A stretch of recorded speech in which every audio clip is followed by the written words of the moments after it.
حضرت جندب بن عبداللہ رضی اللہ تعالیٰ عنہ سے روایت ہے کہ میں نے رسول اللہ صلی اللہ علیہ وسلم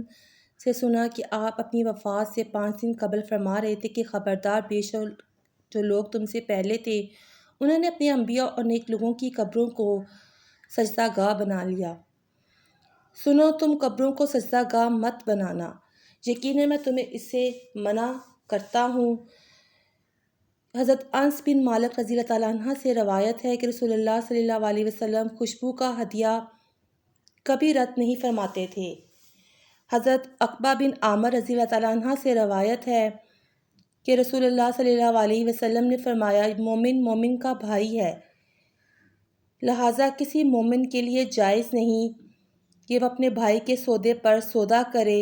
اور نہ اپنے بھائی کی منگنی کے پیغام پر منگنی کا پیغام بھیجے